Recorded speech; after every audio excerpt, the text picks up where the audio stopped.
Hey everyone. Good morning, good afternoon, and good evening, wherever you guys are at. Thank you guys for tuning in to another episode of Succession, where our purpose is to pay success forward. This podcast is brought to you guys by Maven Bridge Capital, a private wealth company, and my name is Christopher Fu. Today I am super excited because today marks the second episode of the podcast, but the very first interview. And today I have with me a really great friend of mine that I've known for several years, really successful business owner. She started her business several years ago, but recently opened up her own space. So I'm really excited to have her share her story and her why and what she does. So, Mercedes, thank you so much for joining us. Thanks for having me. So, This is great. well, thank you. So, your business, it's called BenzoBrows. Can you tell us more about it, what you do, what you specialize in, what it's about? Yep, BenzoBrows. Benzo is a nickname, as my name is Mercedes. And cleverly in the seventh grade, my nickname was Benzo. Okay, I didn't know that. Nice. Brows is because, well, I do eyebrows. We're those weirdos. We like to connect two words into one. Yeah. So we do permanent makeup here, and we specialize in eyebrows. And I specialize in microblading, which is it's like a tattoo on your face, but instead of using a tattoo machine, we use like a hand tool that creates tiny little hair strokes to make the eyebrows look realistic and natural. So that's what I specialize in, but I also offer other services, ombre brows. I do use the tattoo machine. I also do areola tattooing for breast cancer survivors. Oh wow. After going through like mastectomies, things like that. I also treat scars. So there's different ways. Like they call them different. They call it different things now, but I was taught that it's called microphysiopuncture, and basically it's like re-wounding a scar. Rewounding a scar. Yep, to try to help it heal better. So your body basically creates its own collagen to, heal the way it should, and that way it removes the scar, or not removes the scar, but rather the scar just kind of goes away. So with the tattoo, it kind of like you said rewounds it, but then that causes it to heal Yeah. really on its own. So it's called inkless scar treatment. There is also another treatment called, I'm trying to think what it's called. It's a tattoo or scar camouflage. So scar camouflage is when we use like skin-like ink to cover the scar. But now there's new treatments that basically we don't use any ink at all. We just have learned how to reopen like the barriers of an old scar, including stretch marks. Oh wow. And so literally what it does is like stretch marks are a scar. Yeah. So we just re-wound the area, and then we allow your body to heal itself the way it should have the first time. Oh, I didn't know that. Like I have a ton of stretch marks Yeah. from playing basketball. Yeah. And so you would basically somehow like rewound it with your machine, with your kind of what you use on the face. And how long does that take to like heal and stuff? Well, typically about like 2 to 4 weeks.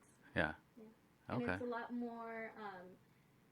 It's a lot less invasive than laser treatment. Oh, okay. Oh, nice. Yeah. So there's a ton of things you can do with the tattoo machine. We have we do lip blushing, eyeliner. I don't provide eyeliner just yet. It's not my favorite thing to do. But I do know some artists that are pretty masterful at it. But yeah, that's what we do here. Oh, wow. So then, and how long have you been doing this now? 6 years. 6 years. How did you get into it? How did you get started? I don't. It was a hobby. Like at first, it was just like a fun hobby. I kind of just wanted to do something a little different. I was in the fitness industry for 10 years prior. I even jumped into retail for a little bit just because I was getting over the gym. I did every position at the gym you could think of, from training to management to general management to sales training, and it was all fun, but I kind of just wanted to be creative. I've always been an artist. I went to art school, and I kind of just wanted to, I don't know, do something fun. And I came across this on a YouTube channel one day. I think the woman was in Brazil Mm. at the time. I couldn't find any English videos at that time, but I was just so intrigued. I thought it was the coolest thing ever, and I just thought that she was so lucky that she was able to do that like as a job, because it was so satisfying to me and relaxing to me. Yeah. And now like the thought is so weird, because if you think of cutting someone in the face as being relaxing, Right. you know, I don't know why, it just was to me. I don't know why. So that's how I just decided I wanted to learn, and then I took clients here and there. I was working at the gym part-time. I was doing, well, full-time. I was taking clients, and I had my regulars, and then little by little, permanent makeup just started pulling me away, little by little by little, until it became like an actual business. Yeah, I see that actually a lot of people are doing it now where it's Yeah. like really taking off, right? I mean, how long has it been around? Not that long, right? Well, permanent makeup has been around since like ancient times. Mm-hmm. I mean, if you think back, I mean, even the Egyptians had some form of permanent makeup in like ancient Egypt. So this is not new. This is an ancient technique, but we've refined it over the years. However, microblading kind of like resurfaced. We used to do, there used to be this thing called like soft tap, where it was with a hand tool also, but it created more like powdery effects.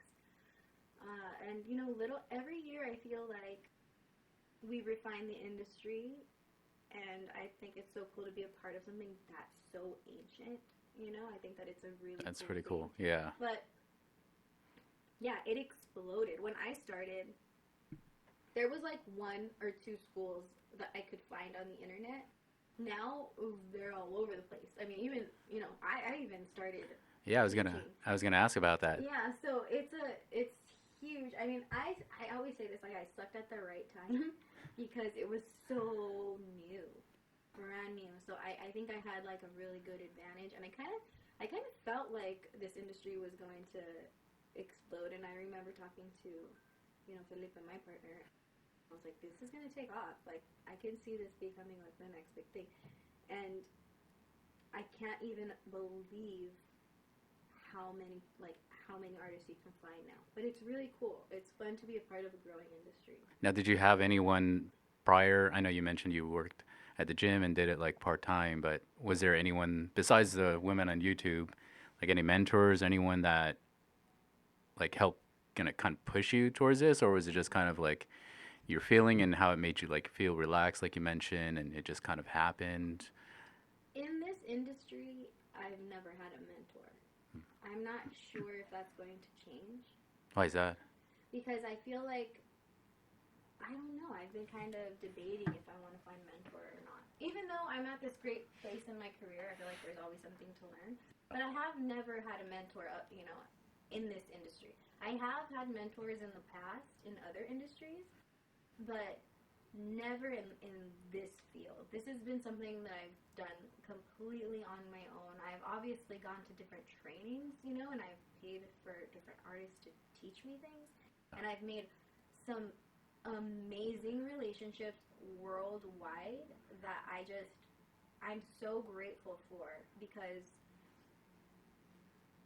the world just gets so much smaller, you know, when you meet other people from other places. Like, I'm blessed to say that I have friends in Chicago, in Vegas, in England, in Poland, you know, all over the place because of this field. So it's cool because it keeps you connected to the rest of the world in a positive way.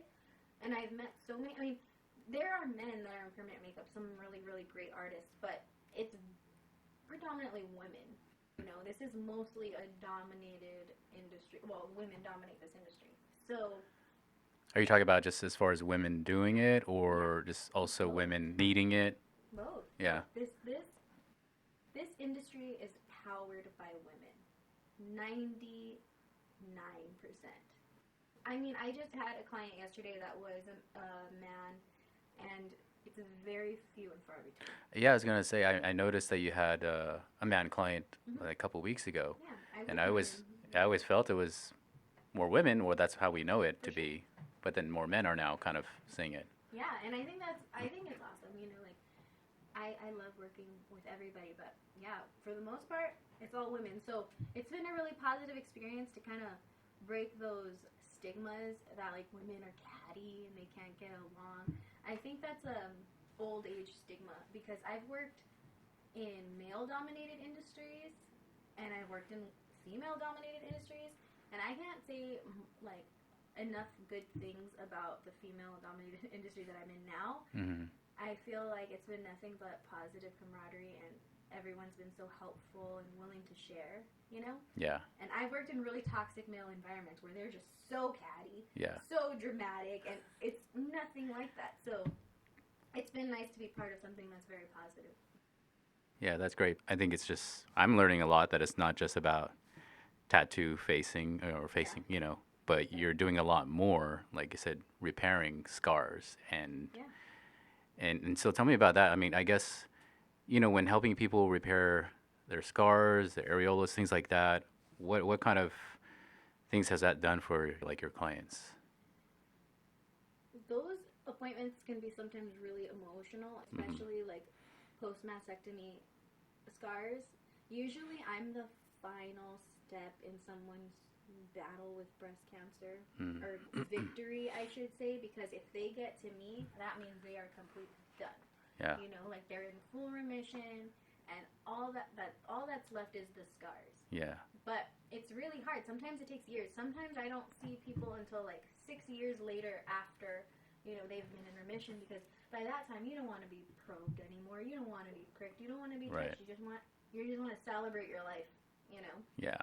So it's really, really gratifying for me, and it's, you know, giving my clients something back that they feel that they had lost on the way. Mm-hmm. Not just the scarring, but like especially like the areolas, you know? Look, I mean, being a woman is so hard. Like, we can go, I could talk about that forever.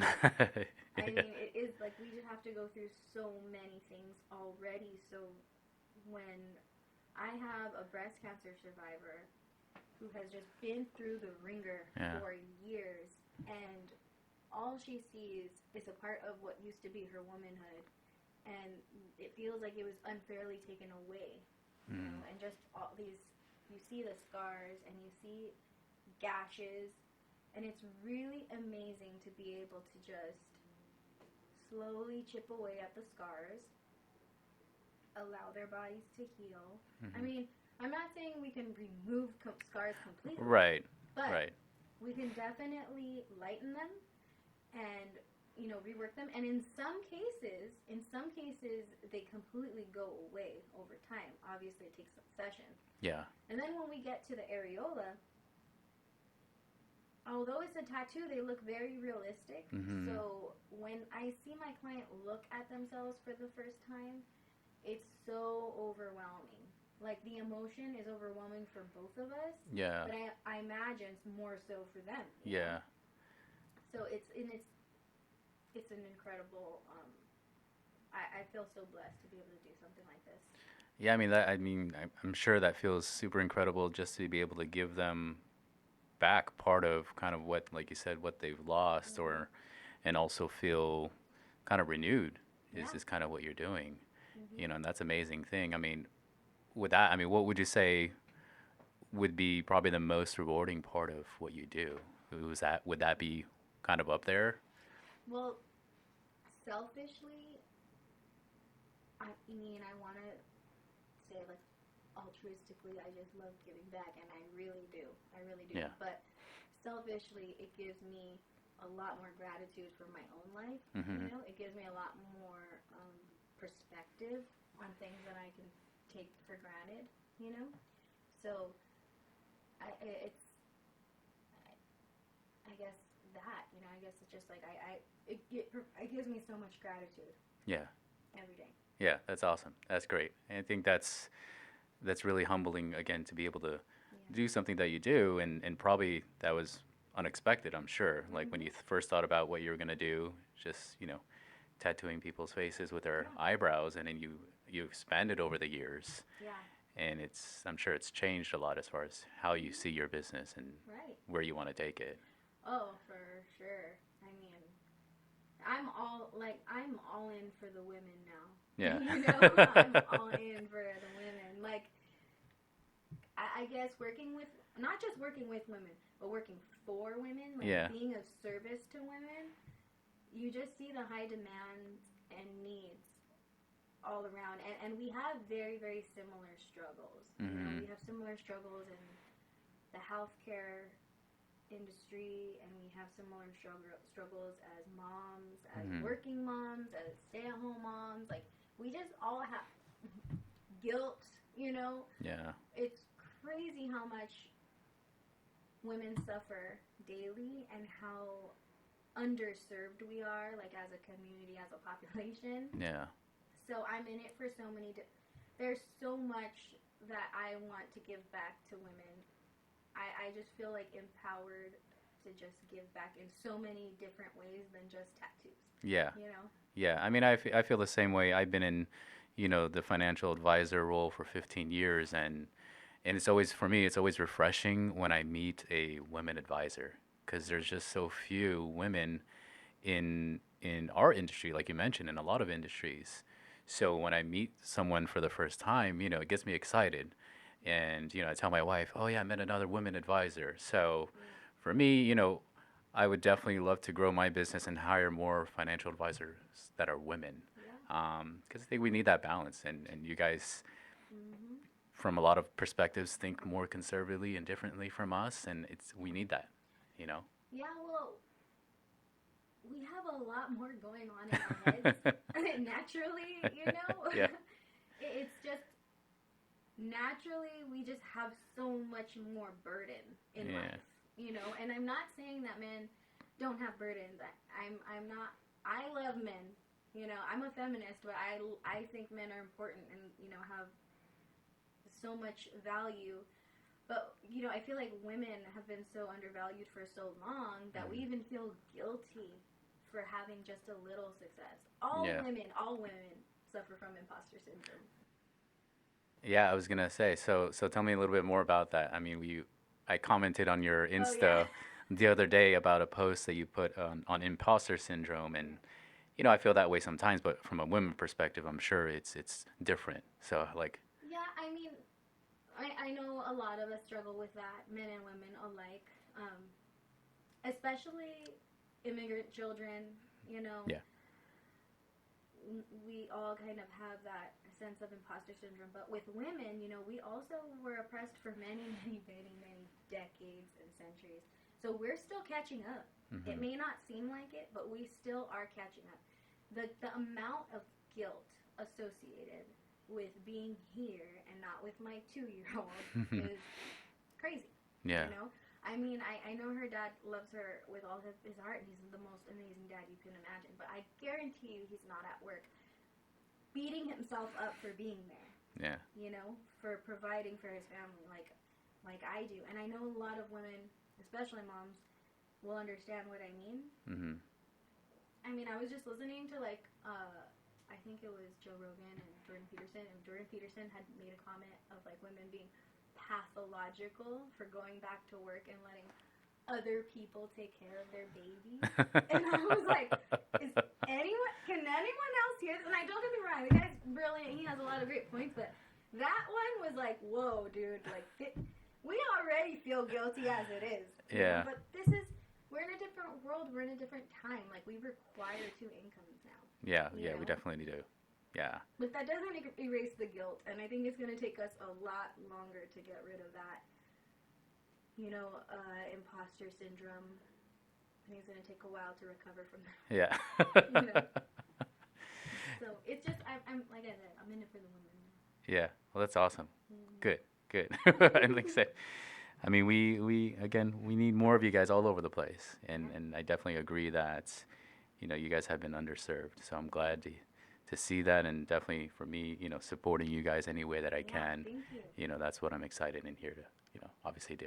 Yeah, do it. So now, as far as your business, I mean, what would you say is the hardest thing so far in the last 6, 7 years that you had to overcome, and how did you do that? Such a loaded question. I hope this isn't like a rated G because or rated Y or whatever. Because I have been, I always say that I'm recovering. I'm in recovery. Mm.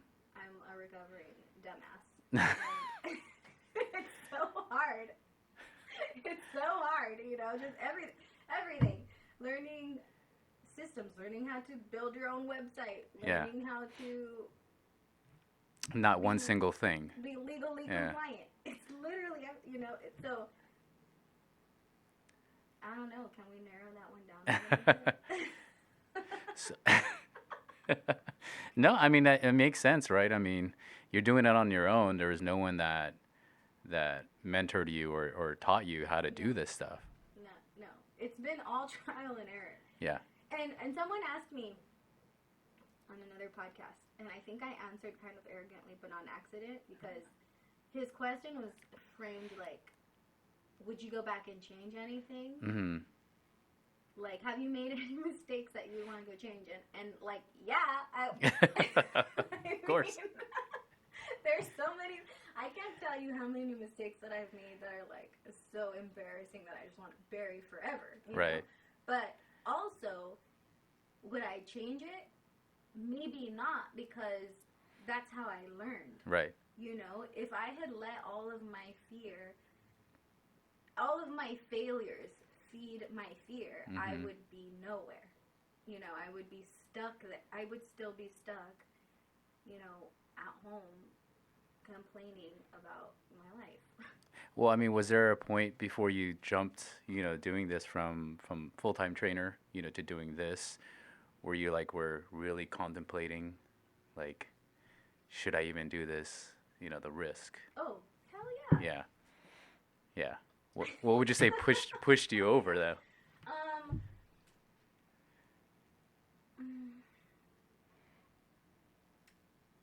It just came gradually.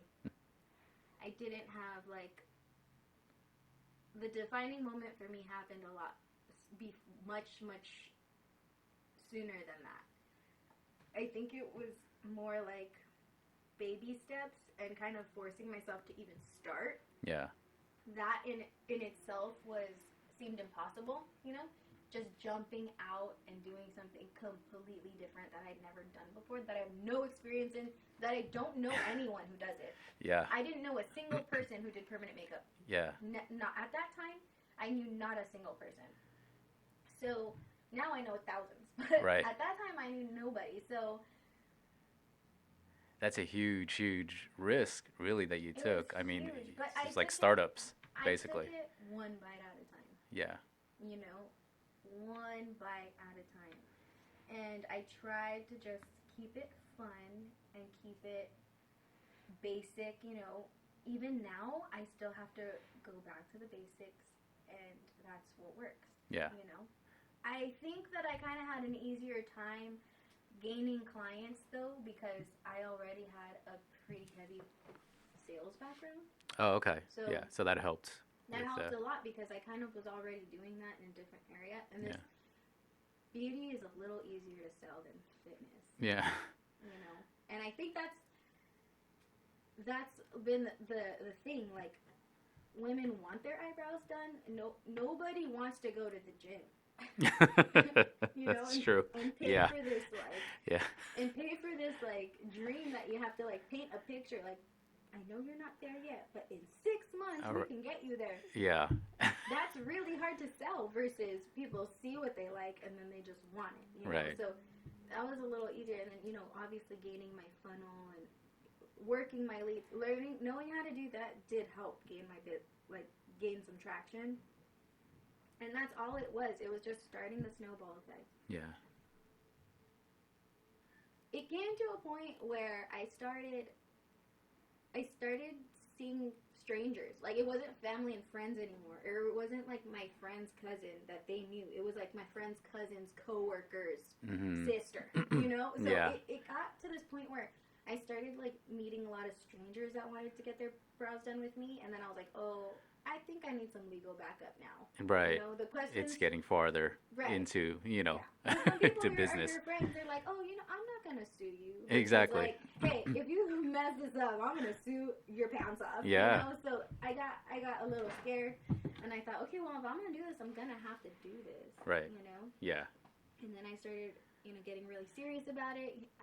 I ended up getting a salon suite. I worked 2 times out of the week because I knew that would support the rent space. And then I just built it from there, and then little by little, one day at a time, I kind of started dropping off, like, okay, now I have to work 3 days out of the week, and then I would drop off my clients. Finally came down to it where I'm like, okay, I don't have enough clients at the gym anymore. It's not even financially making sense. I'm literally probably spending more money working at the gym than making any just driving alone. Yeah. But I loved my clients so much. It was so hard to leave. You can't even imagine. Like, that was so hard. I loved my clients. I love training. Yeah, I mean, you develop those relationships, and it's always hard to obviously leave those relationships and start something anew that most likely they probably won't follow you. Maybe some did, but it's going into something, completely different, and now you have new relationships that you're building. Yeah, some of my clients from the gym actually are my clients now. That's great. Yeah. I figured probably some of them might be your clients. Yeah, I mean, it was great, I loved working there. The fitness industry taught me so much.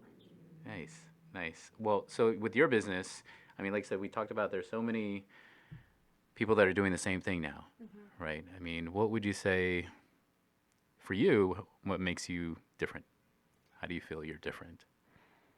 Well, I think for experience kind of gives me an advantage. Yeah. I've already done the embarrassingly bad things, or I've already made a lot of mistakes. And mistakes, are the best teachers, so I never repeat those again. Exactly. Oh yeah. So I've already made all of my mistakes. I've definitely refined my craft. I'm a trainer now, and I definitely, I'm just so much more confident. I can do eyebrows in my sleep. But also the experience I think you get here is really different than other places. How's that? It's not like a stuffy salon. No offense, like, salons are beautiful and everything. But you come here, and I'm going to offer you some tea. I'm going to make sure you aren't hungry. Yeah. Get some snacks. Oh, yeah, there's definitely a great snack bar here if you guys visit. That's important. Yeah. It's important. We're here all day, and some clients are here 3 or 4 hours out of the day. Oh, that's a long, that's a long time. Is that kind of the average time for sessions? Yeah, about 2 to 3 hours. Wow. Yeah, so, I mean, I'm going to hook you up. Yeah. You're going to be, like, really comfortable. I'm going to, take your bra off, girl. Like, take it. It's very, like, it's relaxing in a homey environment. Not like it's not like going to, like, a nail salon or anything. It's coming to, like, an environment where you can just be yourself and be at home. Yeah. Complain about whatever you need to complain about. Yeah. Get it off your chest. And then leave feeling awesome. Yeah. So I think the environment is just kind of different here. And I love what I've created here because everyone feels at home. Yeah. And everyone feels comfortable. I love making my clients hot chocolate with sprinkles. I know. I think if I wasn't doing this, I would probably have like a coffee tea house. Oh yeah. You love making coffee. I love making coffee and tea. I love tea. I love tea. So I have like a giant tea selection. So if someone's like, I have cramps, I'm like, girl, let me get you raspberry tea, Yeah. I'm gonna hook them up with what they need. Yeah, make them feel good. I love that. I mean, it's not like you said, you're obviously in business, but you're not just trying to crank out, dollars out. You're making them feel comfortable, making them feel good because what you're doing is, I think, very personal, obviously, and very emotional. But it's very, it's really genuine. Like, I really feel I create friendships every day. Yeah. Every client that comes in, they're going to leave my best friend. And it's not strategic, it's genuine. Like, I really love the connection. I love the one-on-one connections with people. I love getting to know people. I love learning from everyone. Yeah. Everyone that sits in front of me has, like, the most incredible amount of knowledge in something different than I do. You know, and I like to learn about it. You know, I like to hear about it. I think we could probably record a whole podcast in every session. Oh yeah. With so many things because they're here for like 2 or 3 hours. Yeah. You know, they're telling me all kinds of things. I've learned so many things. So it's just a fun time.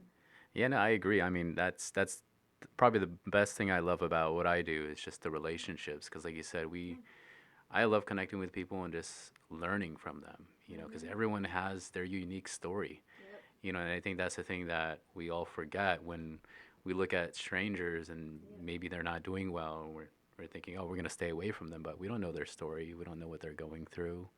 You know, so I think it's just having that connection with people is so important that we're missing, you know, from today, which is why I love being able to do this, you know, to be able to meet people and just hear the story and learn. And don't you leave with so much gratitude afterwards? Oh, for sure. I mean, I think, you know, just hearing their story and feeling, you know, where I've came from and the things I had to overcome and hearing a bit of theirs, there's always some connection that you make. It's the craziest thing, right? I went to a conference, you know, a couple of weeks ago, met some guys that were advisors from the East Coast, but we just had this connection. You know, we're just strangers, you know, because we shared, you know, deep stories. And I think that's so important, you know, that I think we need more of. But it's a powerful human connection. Yeah. That ultimately makes the world a better place. As I agree. cheesy as that sounds, it's true. Because when you know where someone's coming from, when you've seen their struggles and then you saw how they overcome their struggles, it's so inspiring and it really is humbling. Oh yeah. You know, it makes you take a step back and think about like, oh, you know, I can learn from that. Yeah. You know. Yeah. But I bet like your industry must be pretty interesting because you're dealing with people's finances. So you see how their life has fluctuated over time. You've probably seen or heard stories, people at their lowest and then seeing how far they come or have gone. And I imagine that's pretty inspiring, right? It's definitely inspiring. I mean, just to hear the stories of people and to be able to be a part of it and guide them with, you know, giving trust to me is something that's a huge privilege. So every time I hear a story of how a client came to be, I can relate to it or not relate to it. And just also from my personal experience in the first episode where I'm talking about myself, I'm talking about how when I was 18, I was not great with money at all. And it's very ironic what I do, but I think it's because of those experiences, like you mentioned, the things that we messed up on, that's the best teacher, is no one can teach us this stuff. You got to mess up, you know, and that's how we keep pushing forward. In your defense, I don't know very many 18-year-olds that are great with their finances. Well, that's why I hope that, again, I wasn't the only one. I could be completely candid here, and I blew a lot of my money on, like, pot and, like, Snapples. And a Jones soda. Oh yeah. You know? Yeah, and overdraft fees. That's how I got it. Yep. Overdraft fees on overdraft fees. And I was so stupid, I didn't even know that some of those could be reversed. I didn't know. Nobody told me. Yeah, there was a little trick. I think you had to call. I got maybe a couple reversed. I think it's only like 1 or 2. But yeah. I mean, obviously I don't do that anymore, but it's embarrassing how many times that I did. Yeah. Yeah, same here. It's countless. I mean, when I was 18, 19, even 20, I barely remember those days. Yeah. Like I said, I've made some really painful mistakes in my life. But, hey, they're the best teachers, you know? Exactly. I honestly think that we wouldn't be here at all if it weren't for those mistakes. No. And boy, I made some. Now, you know, I always like to know kind of, you know, business owners, people that, you know, have their business. It's a different routine, right? Than a normal 9-to-5 job. I mean, is there any like morning ritual, morning routine that you do yourself, like every day, every other day? I really wish that I could say that yes. Yeah. But right now I'm in full survival mode with a toddler, So no, I used to be great at going to the gym. I used to be great at like I used to take baths every day. I used to take these like spa cleansing baths with like magical music, and it was just like, now shit. I'm lucky if I take a shower that day. Toddler life is rough, but one thing I do is at nighttime I do meditation, and I put like I have like these nighttime headphones, like these soft headphones that you could sleep with. Oh, interesting. And I listen to either meditation or hypnosis. Yeah. Like I do hypnosis sessions with Michael C. Shout out to Michael C. Changed my life. Yeah. I've been listening to him for like probably 7 years, and I just feel like he's got his YouTube channel is so awesome. Have you ever heard of Michael C? No. He's dope, dude. You gotta listen to Michael C. All right, I gotta check that out. He first of all has like the most soothing voice ever. Yeah. But he has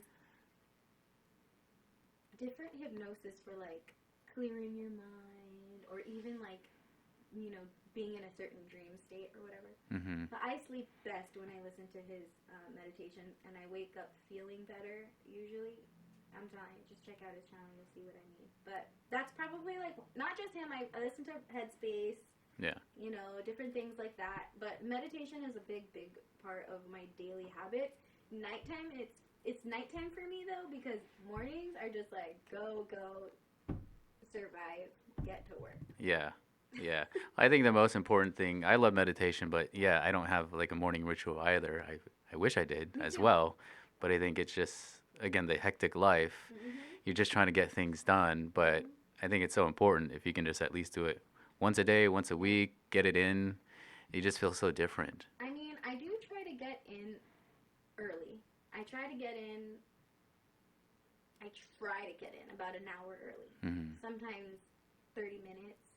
But even if I only have 30 minutes, I do write down a list of what I need for that day. Yeah. Based on priority.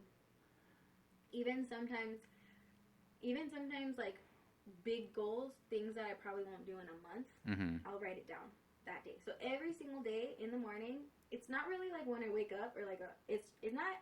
I didn't even consider it as a ritual until like right now. But when I get into work every day, I do write a list. Yeah. A short term, long term. Every day. List every single day. Nice. I write a list probably throughout the whole entire day. Of different goals that you want to long. accomplish short term. That's Even if it's just like a memory that I have, like, oh, don't forget to buy shampoo. Like Yeah. I was telling you earlier. Like, don't forget to buy shampoo. Don't forget you have to make that online course. Like it's big goals, little goals. But I love it. Yeah. I love it because I keep my lists sometimes, and I'll find them randomly, like sometimes years later. Yeah. All of it, I can cross it all out. Yeah. And some of the big goals that were huge to me maybe 6 years ago, I've been able to cross out. And I'm like, I never thought I'd be able to do that. Exactly. I think that's so cool, to be able to write those goals down. I think a lot of people don't do that. Yeah. They just keep them in their head. But when you write it down, you put something down on a plan, and you can look back and say, oh, wow, how did I do that? That's the start of plan of action. Yeah. That's the start of some type of execution. Even if you just write it down like a simple list, Yeah. It's one step towards that goal. Yeah. One tiny. And then that step turns into like 1,000 other steps, and then you'll just daily tasks. Yeah. No, I love that you do all of those little things daily, because I think today, right, everyone, you see it on social media, the big houses, the nice cars, and everyone thinks, I got to have it right now. I got to have it instantly. But that's not how life happens for 99.9% of us. Yeah. It's all little micro steps, and I think it's more gratifying that way too, to be honest. Well, especially me, because I am not the sharpest tool in the shed. I'm not. Like, I'll be perfectly real with you. Like, life is hard for me. Okay? Like, figuring big things out is not and never has been easy for me. But if I can do it, I think anyone can do it. Yeah. And it's literally just, like you said, micro steps. Yeah. The most tiniest, slowest micro step. But it's a step. Yeah. Hey, whatever. My grandma, like, one of my biggest inspirations is my grandma. She is, I won't say her age because she wouldn't appreciate it, but When I was like, I don't know, maybe like 20 years old, or I don't know how old I was. Maybe like 17. I don't know. But she got her bachelor's degree when she was like in her 60s. Yeah. Wow. And this is a woman who came from Mexico, who did not speak a word of English. She raised 7 children on her own. Wow. She learned English, got her GED, took micro steps towards a degree, and eventually got her degree in child development. And I remember thinking, how did you do that? Grandma, how'd you do that? Yeah. And she was like, one class at a time, one day at a time. Jeez. And that's then amazing. 10 years later, you have a degree. Yeah. She told me like that. Like, I said, I don't know how you do it. I can't even focus. Like, she's like, you know, you just do it one at a time, one step, one class at a time. And then all of a sudden, just one day, you have a degree. Yeah. You know? I love that. And she still did it regardless of her Yeah. age, and you know, she didn't put a time frame on herself, Never. you know, to try and rush it. And She just did what she could, and that's all Yeah. we can do. Yeah. Is what we can. We do what we can. We do what we can, and we, you know, we try. We give the day our best. Sometimes we have bad days. Sometimes, one of my friends just said this, and now I'm saying it forever. New levels bring new devils. new levels bring new devils. Mhm. And I was like, whoa, that spoke to me so hard, because it's so true. Like, it's just so true. Like the more you do, the more successful you become, the more problems you run into. Yeah, okay. Yeah. Definitely. Definitely, Yeah. right? Definitely. All kinds of problems. Like, Yeah. we could write lists about that. But, like, you know, like, just like that. One day, one step at a time. Yeah. You cannot let fear, you know, just dictate your life. You let your fear feed your faith. Yeah. You know, let it feed your faith and then use it to your advantage. Yeah. Let the fear get you excited and make you analyze your next step, analyze your next move, reevaluate what you did, and then keep going. I love that. New levels, Bring new new devils. Yeah. I'm going to remember that one now. Thanks to Jason Town. Thank you, Jason He Town. was like my best mentor growing up. Oh, that's awesome. Mhm. Oh, that's awesome. Yeah, I really love that one. So, you know, micro steps obviously gotten you here and your goal writing. I love that. Where do you see the business in 10 years? Have you looked that far down? I mean, I've tried. I've tried. I mean, that's kind of what I'm working on right now, is kind of gaining clearer visions, because I'm at my vision, you know. You're at your vision, right? But now I'm like, I can't stop. Like, Yeah. This is a new starting point. Yeah. This was like my end point, and now this is my new starting point. So Love it. I'm rebuilding my new vision, which kind of, for me right now, is looking like multiple locations. Great. I would like to be a recognized vocational school. Awesome. So much work, dude. That is awesome. It's something I've been, you know, looking. I'm going to start taking workshops to start that process, but it's a lot. Yeah. Online classes, you know. Hopefully, I can do some mentorship. I really would like to help with sales training in this field. I also, now this is like a big one, and I don't even know if I should like say it. Put it out there in the universe. I know, put it out there. So one thing that like I feel like we really need is easier access to healthcare for the women that work in this field. Mm-hmm. I feel like we have to sacrifice stability for a gratifying career, a successful, gratifying career. So one thing I offer here is healthcare. Anybody who works here as one of my employees will get healthcare. Yeah. And I would like to create an easier system to offer, to kind of streamline the choosing process, to make it not so scary for people in our industry, because you have so many uninsured technicians out there, because it's scary and it's expensive. Yeah. So I'd like to kind of help facilitate basic needs Yeah. to our technicians. to this field. Yeah, I think that's so great because, again, yeah, I mean, healthcare is expensive, and that's Hmm. oftentimes, unfortunately, a deciding factor for a lot of people when deciding, if they're going to choose stability, Yeah. go for a stable job or go something on their own with potentially paying an arm and a leg for healthcare or not having it all.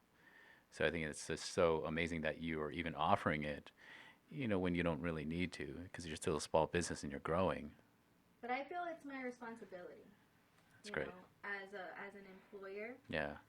as someone who believes in women so much, as someone who has taken the brunt of being a woman and feeling the injustices, experiencing them, having a really difficult time when I was pregnant, working, delivering, afterwards, post, all of that was really hard for me. I know some women it's not as hard, but for me it was really hard. So I I feel like it's my responsibility to offer stability, Yeah. you know. And I would like to learn how I can help facilitate other artists to kind of easy get their business get their businesses a little more stable Nice.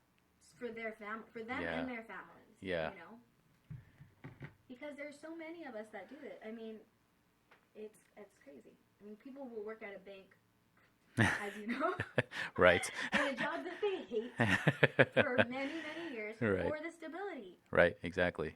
Exactly. Yeah, And it's we easy. shouldn't have to choose. Right. We should be able to live a fulfilling, happy life in a job that we love and also have stability.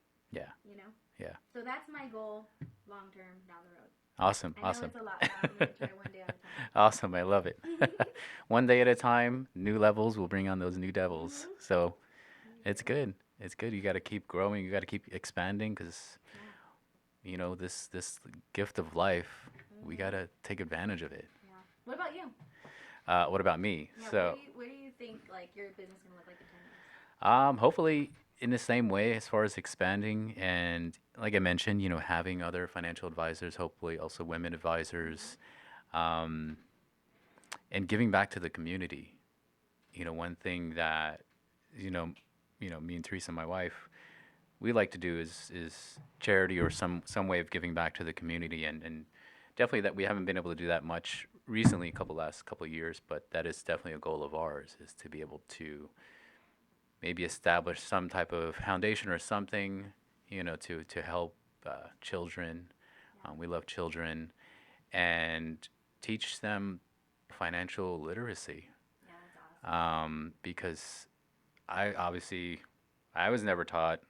I don't think any kids are taught how to just manage basic money, Right. when we're young, and most parents think that we learn that from school, Mhm. and school relies on the parents Yeah. to teach us. So I think just basic financial literacy, will go a long way. So hopefully Yeah, that's something awesome. along that line as well too, Yeah. to teach the younger generation so that, they don't make as many mistakes as we did Yeah. when we were 18. Let's hope not. Let's hope not. I mean, we didn't know better, right? Like we just didn't. I remember my parents really tried. I think my mom got me this little like kids checkbook, Uh-huh. and she taught me how to like write a check and like balance my checkbook. And now I'm like, oh, she really tried. Like that was the thing to Yeah. do. I haven't looked at my checkbook in a long time. But that's hard, like keeping up with the trends. Yeah. Like I mean, I'm sure that's really hard for you, like having to learn all the new moves, Yeah. especially right now. Yeah. I mean, I think in both of our worlds, and I think in most business worlds, it's all about the relationships, Mhm. right? It's also how can you make people feel, especially during times of distress, Mhm. when the markets are not behaving where you want it. Yeah. You got to keep them calm. And same thing, Yeah. in your industry. It's just how do you make people feel? How can you make them feel better? Yeah. And I think that's. How are you doing that right now? Like, what would you say? Because today is a good day to talk about that. Yeah, this last couple of days have been a little. I don't want to say a little scary for some shareholders, from people who who look at the market. Right. What would you say to them today that could comfort them in any way? Because, like, I mean, I Well, wouldn't know what to say. well, I think a lot of times it also starts with me being calm about it too, and trying to look at the bigger picture. And I think in not in just my industry, but in any industry, you always just got to look at the bigger picture too. Yes, zoom in on the day to days; those are important. But again, those are those micro steps, those little steps that help us look at the bigger picture. And bigger picture, things are going to be okay. Yeah. Things turn around. Things We're always going to have different problems in the world. That's nothing new. So can I ask some stupid Sure. conspiracy questions? This is going to be interesting. So like, so for me, I'm not great with my finances. Thank the Lord for Felipe because he handled all of that. But my idea, right, is when the market is really low and it's crashing, is like a good time to buy. Right? Right. That's what I Buy think. low, sell high. Right, Exactly. right. Because that's all I know. But like, what happens if we go into like World War III and inflation shoots up and like we don't like we're only moving towards cryptocurrency? Like, what's gonna do? What's gonna happen with the market? Who knows? I mean, it's probably going to take a dump. Mm-hmm. Probably a big, massive dump, especially if it's a World War III type of scenario. Hopefully, we don't get there. Mm-hmm. That's just scary to think. I mean, World War III could be very different than what we think too. Right, because they're talking about like cyber attacks now. Exactly, exactly. I was listening to a podcast yesterday with Lex Friedman, and he was talking about with this woman that's all about cybersecurity and cyber Oh, war, and that could be very much the new World War III, yeah. right? And it could already be happening right now. Right. Probably is already It happening. is. So, we just, but we can't live in fear. Right. Adapt and overcome. That's Yeah. what you need. But that's really what it is, right? I mean, we can live under a rock. We could have this uneasiness and cash out our accounts and just sit in cash until things get better. But for every person that's tried to do that, it's never worked out, Yeah. right? Because they always tend to feel comfortable again when the news seems at its best, when there's really not much going on and it's all happy, hunky dory, and they get in, Mm-hmm. and then all of a sudden, a year later, things go back down. And so again, to your point, buy low, sell high. That's obviously the best thing to do, but it's impossible to try and time the Yeah. market. So it's just being methodical and just taking again that long-term view, and that's something that I try to help my clients continue to remember. We're in this for the long haul. We'll make adjustments, we'll make changes as your life changes, but also to accommodate on what's going on around us too, Yeah. and not be so reactionary, because That's a good it's point. a it's an emotional game. And if I can take away some of that emotion for my clients through planning, through the things that I do for them, then that makes my job easier, and I think it takes stress away from them and allows them to live a little bit more easier. Yeah, I like that. That's important. And I'm curious too because I have friends, of all different ages, and there seems to be such a gap in the way that we we like methodically, like you were saying. Like I feel like I don't know. You tell me what you think about this, but I feel like millennials are pretty resilient in compared to the generations before us. And the reason why I say that is because some of my friends who are in their 50s and 60s have Mm. told me, like, how come you're not freaking out? Or, like, why are you so calm about this? And I'm like, bro, I lived through 9/11, Yeah. recessions. My parents' house got taken during the recession. I've been through it already. Like, there's just shit just happens. Do Yeah. you feel like when you're working with your clients who are like in different generations, do you see a difference in their like risk versus conservative takes? Oh, definitely. I mean, there's, the silent generation, which right now is the oldest generation, right? They grew up during the Depression. Yeah. So they grew up in a life where they had to save. And most of them, were able to survive their entire retirement on Social Security. Yeah. Today, yeah, there's no way we'd be able to survive on Social Security. Right. And baby boomers, they grew up in a different time frame as well, Mm-hmm. in a different era, low interest rates. And, at that point, I like to say the American dream was what it was, right? You can work at a employer for 30 plus years and retire with a great pension. and still have money on the side, and you had your house paid off by the time you retired.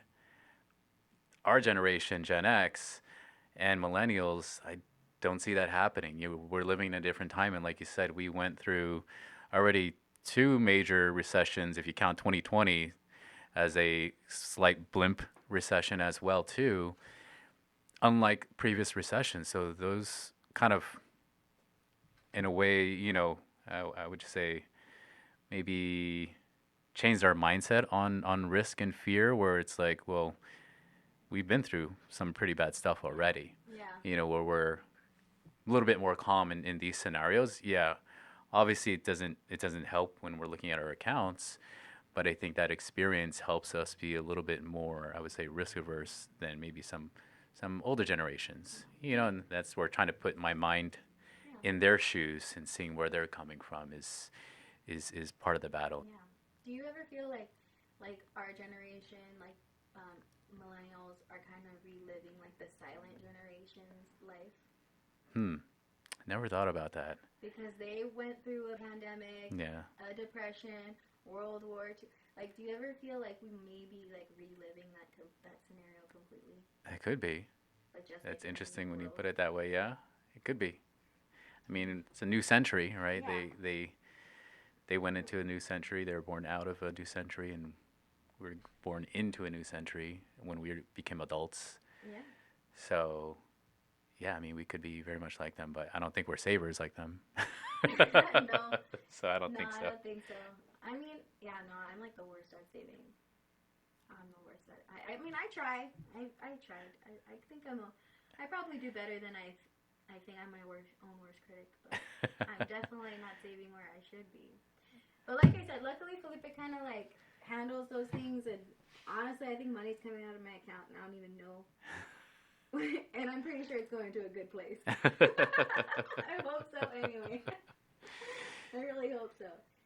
But I mean, I hope that we can look at the century before us and see the good and the bad, because I feel like a lot of good came out of after the depression. Hmm. I'm hoping that my daughter gets to live the good days, but I hope she's not like entitled and ungrateful. It's hard enough. Well, I mean, that's obviously up to you and Felipe to do, the right thing, which I know you guys are doing in the We're doing our upbringing, best. trying your best, We're right? trying our best. So I want to ask a question, and this is something that, I try to speak to my clients about as well. And I don't know if you've heard me talk about it yet, but I always ask, what is your financial why? And for me, it's something I assimilate closely to this book that I love through Simon Sinek called Start With Why. Hmm. And I think the two go interchangeably because, again, when you ask yourself why, or you understand what is your financial why in doing something, it gives you more purpose, it gives you more drive. Hmm. What would you say is your why, why you do what you do? Why do you Well, why do you take this risk I know of the business? that's a really good question. I think that's an important question too. Like coming from a sales background, Mm-hmm. we're always taught to ask what the underlying motivation is, and there's an underlying motivation for literally everything you do in life. Mm-hmm. And we would ask that to our clients who wanted to lose weight, gain muscle, whatever. And that's business is also a muscle. Mm-hmm. So I guess, I mean, I have a lot of whys. The first why is going to be my family. My first why is my daughter. She's the most important why. Yeah. And I want her to not just obviously live a comfortable life. I don't want her to be without anything, like every parent wants that for their kids, for any good parent, I think. But also I want her to see that anything is possible. I want her to see that I did struggle. I want her to see that although I am a woman, and I don't know, maybe when she's older she won't have the same type of I don't know, issues, inequalities that I've faced as a woman. Mm-hmm. But if she does, I want her to see that it's possible anyway. That just because it's harder to be a woman doesn't mean that it's impossible, and doesn't mean that it's an excuse, that we still do it anyway. Although, you know, like I said, it's not an excuse, but it is something to use to overcome. Yeah. You know, and then also my family, my parents, Felipe's parents. You know, I want to be able to eventually retire them. I know they're getting close to retirement. My dad's, you know, pretty set. He's worked a really long time. He's been a really hard worker, and he has his retirement coming up. But I want to be able to help them. I want to be able to help his parents. You know, his parents, they came from Mexico, and they've worked so hard to establish themselves and their family in a brand new country, and they've given him this life that he wouldn't have had otherwise. Yeah. You know, so I'd like to help our families. And then, of course, like I said before, like I feel like I owe it to the women. You know, I want better for all women, and I mean men too. I want better for everyone. Yeah. But look, like it's undeniable that the women in this industry, in service, are very not just undervalued, not just underpaid, underserviced in all aspects. You know, so I'd like to. That's my drive. You know, love it. Finding a way to just kind of give back in those ways. Yeah, awesome. I love it. I love it. So I always like this too, and I always try to think myself when I'm looking at things and things I want to do. So what do you think the you 20 years from now will tell you today? Let's hope I'm around that long. Let's see, how old will I be? Honestly, I hope I'm on vacation. And I hope I could tell myself, you're going to see the world, and your daughter and your family is going to see the world, and keep doing it. Keep going. Keep going. You know? Yeah. Keep going. Good. That's what I hope I can do. When I'm stressed the hell out, and my poor assistant is just trying to calm me down all day, I hope like 50-something-year-old Mercedes could be like, down, just keep going. Good. Just have some tea and keep working. Keep going. It's fine. Yeah. Keep calm, carry on. Yeah, okay. Awesome. I love it. And pray more. And pray more. Okay. That's important. That's very important. It is important. Yeah, you gotta have faith that what you're doing, you're gonna survive, and you'll come out the other end a better person. I think, then that's all faith. You gotta have that in yourself. Oh man, I would be nothing without prayer. Let me tell you. God is good. I have to pray all the time. Yeah. I have to pray before this. You know, I have to pray when I wake up, when I go to bed. You gotta pray. Yeah. Now we are so fortunate. We're so blessed. Right? Yeah. It's so true. Yeah. It's so true. I really feel super lucky. That's awesome. Now, if you weren't doing this, what would you do? Well, I told you, remember, I'd have like a tea and coffee shop. That's right. That's right. I'd probably bring my cats too. Yeah. Broomhead. Yeah. I bring friend. My dog is here. He's sitting in the back.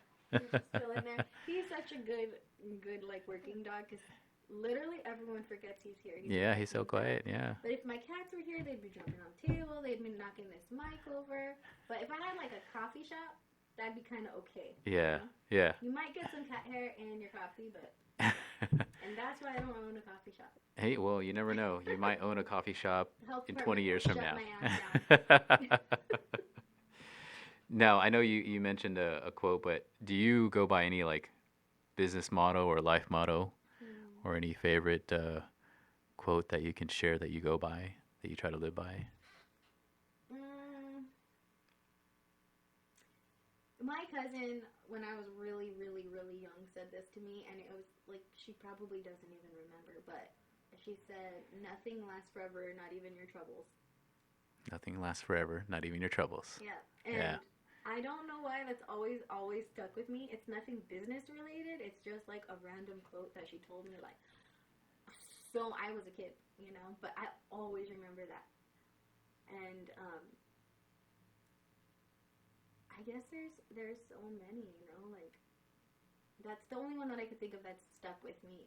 I try to like recall Grant Cardone every once in a while. Mm-hmm.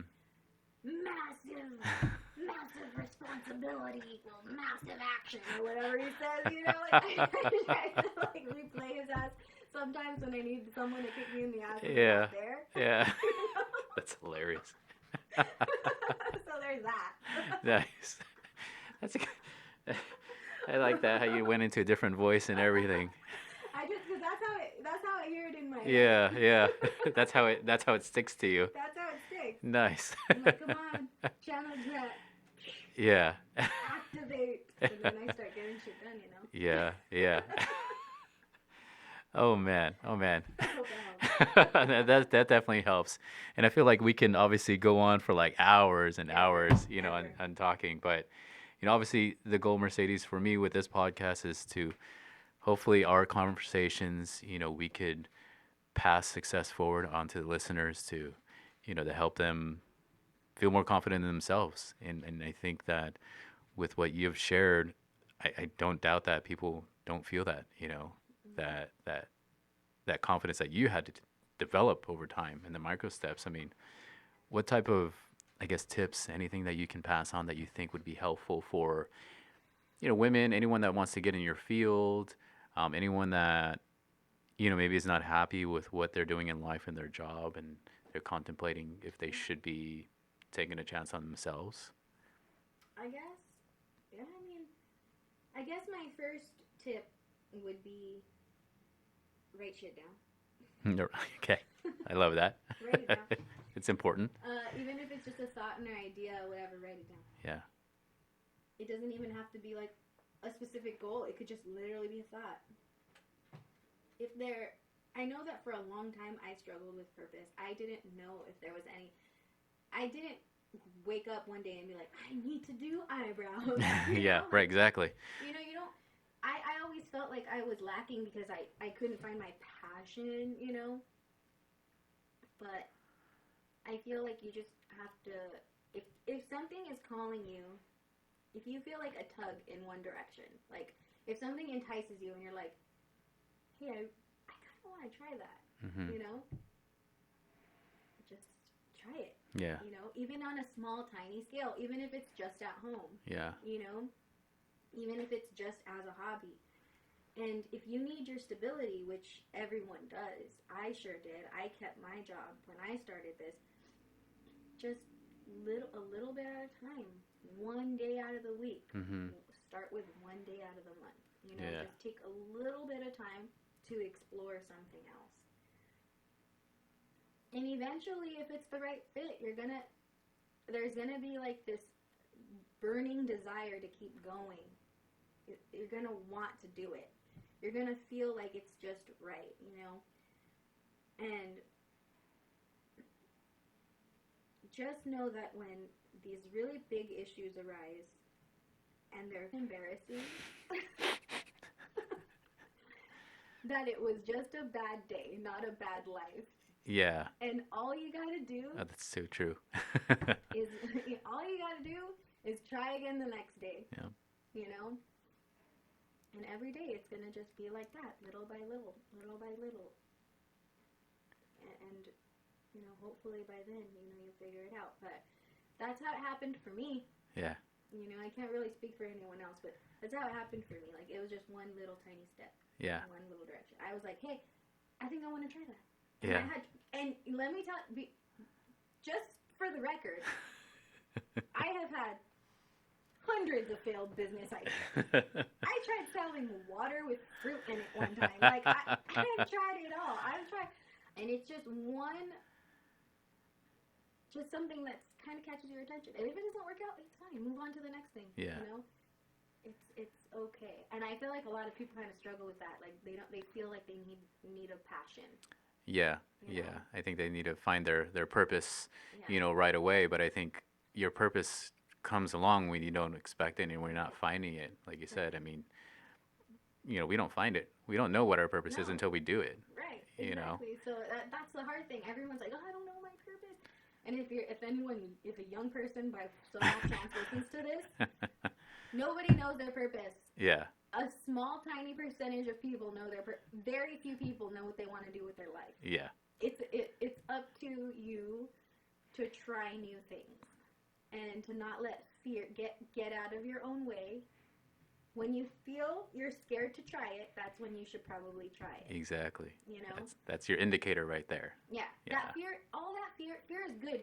Like change your relationship with fear. Mm-hmm. Fear is a good thing, not a bad thing. Because fear is telling you, hey, let's check these boxes. Let's see why we're scared. Maybe because you're scared of being sued. Maybe you're scared of like ruining someone's face or whatever. Yeah. Just learn all those things. Learn all of those things. It is an indicator, like you said. It's a good thing. That means that your brain is actually working. Yeah. So honor that and be grateful for it, because now you're not blindly going in like, yeah, let me just tattoo this person's face. Exactly. You know? Yeah. Yeah. What I mean? So yeah, embrace the fear. Be grateful for the fear. Write your shit down. Try little things. That's my best advice. Awesome.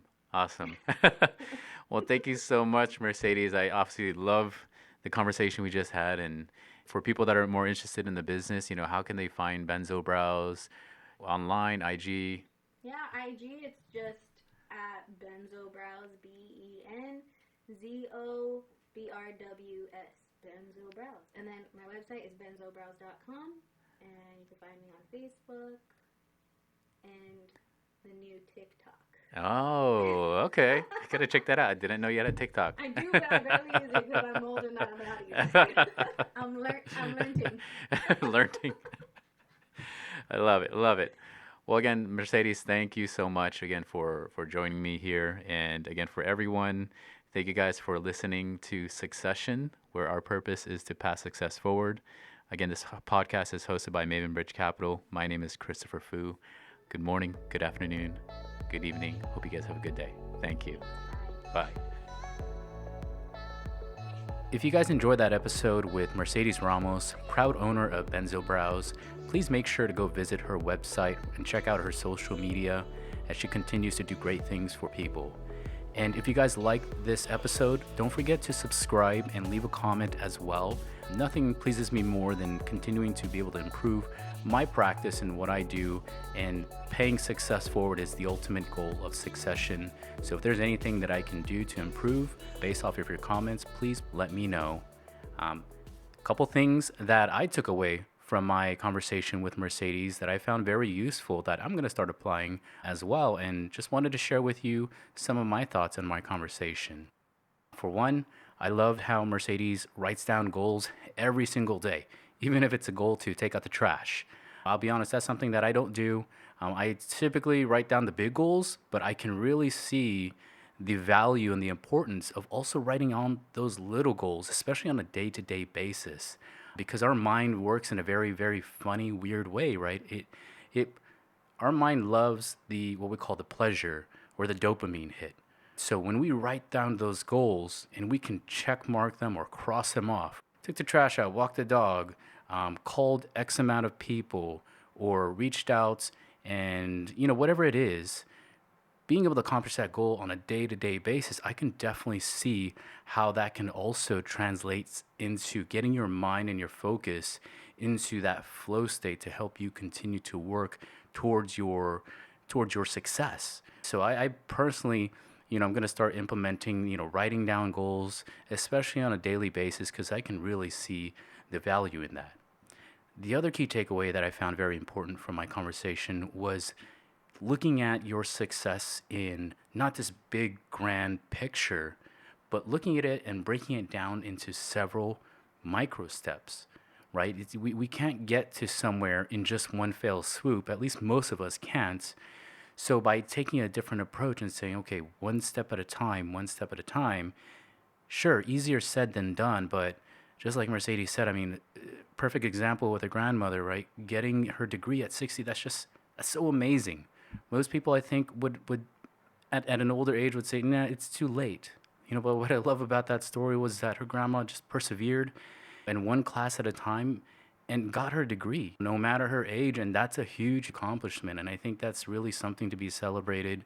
and something that I'm glad that she shared with us, because again, success, it just doesn't happen overnight. It's a gradual thing.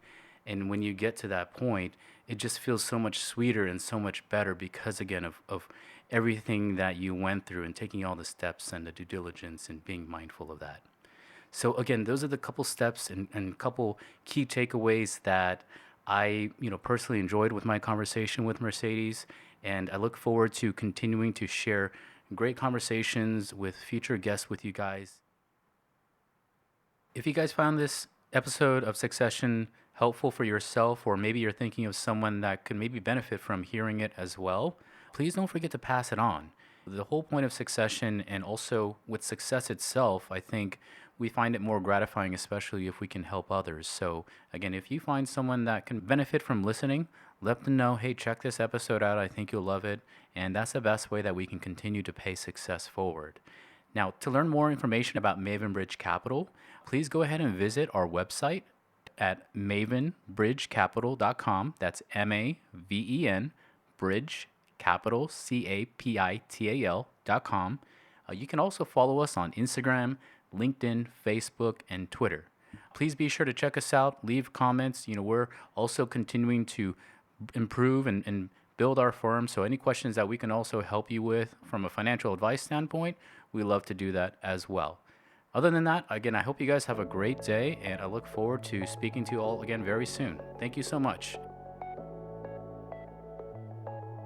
Securities offered through Kestra Investment Services, LLC, member FINRA, SIPC. Investment advisory services offered through Kestra Private Wealth Services, LLC.